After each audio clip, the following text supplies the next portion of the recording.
Hello and welcome to the FatBoss Guide to Kargath Bladefist in Highmaul on Mythic. And finally we are our first Mythic boss of the entire expansion, and bless him, Hooray! He's not very difficult, is he? Unfortunately, he's pretty much a walkover. He might as well be a heroic boss, really. Yeah, pretty much. But it's still very, like, if you fuck up, you are going to die, like, very, very quickly. There's a lot of insta-kill mechanics, so if you don't know what you're doing, you are going to die. Now, if you're not familiar with the normal or heroic mode of this boss, we have a guide for it. Click up on the annotation, it'll take you straight to that video, because in this video we'll only be focusing on all the changes that are in on Mythic. Now for this fight on Mythic, you do want to bring 2 tanks, about 4 healers, maybe 5 healers if you're struggling, and a mixed DPS makeup. Make sure that you do bring some nice cleavers once again, because you do need to go back up into the crowd, and really you're going to be killing a hell of a lot more adds than normal, so do bring your strong boomkins and all that kind of good stuff.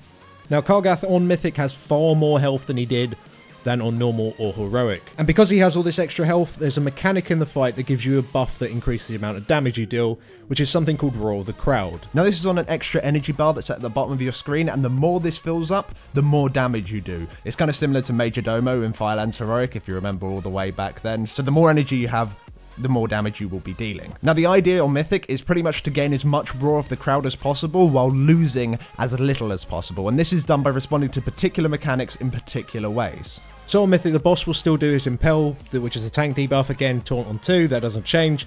The Blade Dance is exactly the same, make sure you spread out 7 yards. And he'll still do his Berserker Rush, and this still works the exact same way. It will generally target the player that stood furthest away, and it will fixate them for 20 seconds, dealing cleave damage to anyone that's caught in the way, so melee, again, be careful.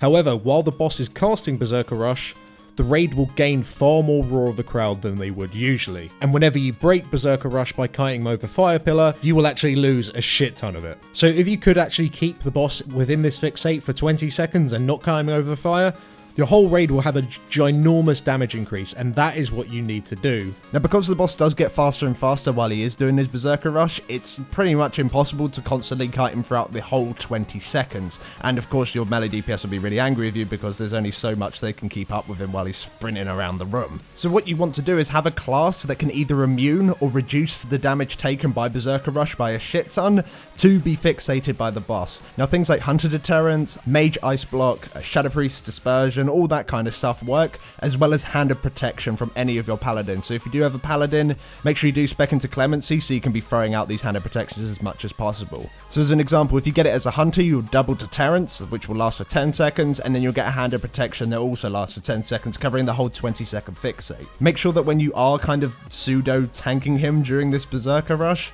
that you do not move him, because all the melee are going to be right behind him, and even if you move a tiny weeny bit, he could just turn around and slice everyone up, and he's going to be doing shit tons of damage towards the end of it, so just be still and just don't do anything. Now, if the wrong person does get the fixate because they're stood further away than the people who are supposed to get targeted by it, or you simply don't have the cooldowns for the boss to stay in his Berserker Rush for the full 20 seconds, then of course you will need to kite him over the Fire Pillars, because it's not worth people just dying for the sake of dying. But try and keep the boss in the Berserker Rush for as long as possible, just so you get the biggest possible Roar of the Crowd buff. Now the Fire Pillars in this fight are relatively unchanged. They still go up and down and have the horrible fire circle around them. However, they do keep spouting out fires at random targets' location, and it does lay on the floor for a little while, so make sure you do move from it. This can also target melee, so if you're all spread out around the boss's hitbox, then fire comes in, there might not be anywhere for you to stand. So if you are all stacked up on a single person's location, you can just move as a group every single time the fire does come in as a melee DPS, and that makes it so there'll always be somewhere to DPS the boss from in melee. Now, the most noticeable change on this fight in Mythic is that the cat pits, they're not just a danger zone on their own. The cats will actually leave the pits one by one, and you'll have to deal with them. What they'll do is that they'll emerge and they'll fixate on a random player, and if they reach that player, they will pretty much one-hit them, so you cannot let these cats reach you. Now these cats move pretty damn quick, and you can't really kite them forever, so what you need to do is bring one of these cats over the Fire Pillars, which is another reason why keeping Berserker Rush going on for the full 20 seconds is great, because then you have more pillars to use for the cats. Once the cats do reach the pillar, they'll be set on fire and they'll start running around in circles on top of the pillar, and they'll start taking a shit ton of ticking damage.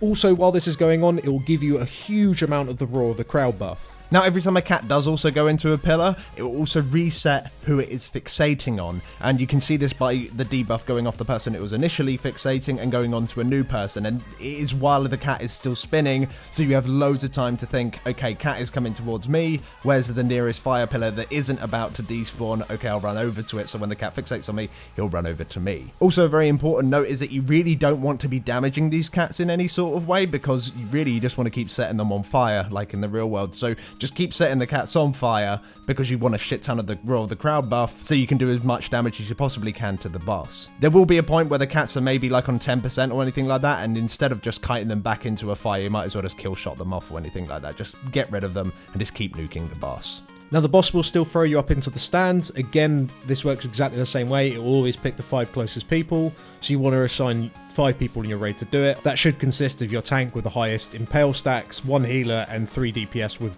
loads of cleave or AoE. Now the ads up there still do the same thing. The bowl slingers will throw down the vials into the arena, make sure you don't stand in them. The iron bombers will put random dots on people, and the iron grunts will still slow you. However, all of these ads have a new ability called Heckle.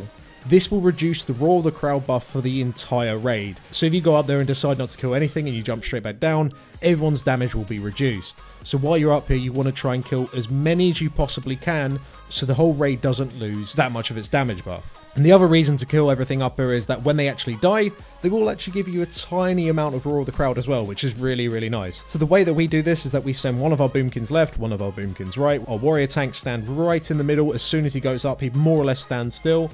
Both the boomkins just starfall, run over towards the tank puts down a taunt banner, and we just blow them all up. If you don't have all these classes available to you, you can just move from one side to another. You have plenty of time up here, and really these ads should die pretty quick. And really, you don't have to kill everything. Try and prioritize the bowl slingers, because they're the ones that are really nasty and will reduce the amount of room you have downstairs. But ultimately, try and kill as much as you can. It doesn't matter too much. And really, that's the encounter. Make sure that your group goes up, deals with as many ads as possible. When the cat is released from one of its pits, make sure that you do kite it over the pillars. Try and make the Berserker Rush last as long as possible without kiting over a fire pillar, just so you have more of a damage increase. And try and avoid all the new extra fire circles that spawn out. Yeah, it can be a bit of a problem when you're being chased around by cats and everything. Yeah. But it's so worth it, because otherwise you're going to die. So make sure you don't die. But thank you very much for watching, guys. If this guide did help you out, then make sure you do leave us a like. It helps us out a lot. And if you'd like to see any of our other Highmaul Mythic guides, then make sure you do click up on the screen now on the annotations, and that will take you straight over to that video. Thanks for watching. Thank you.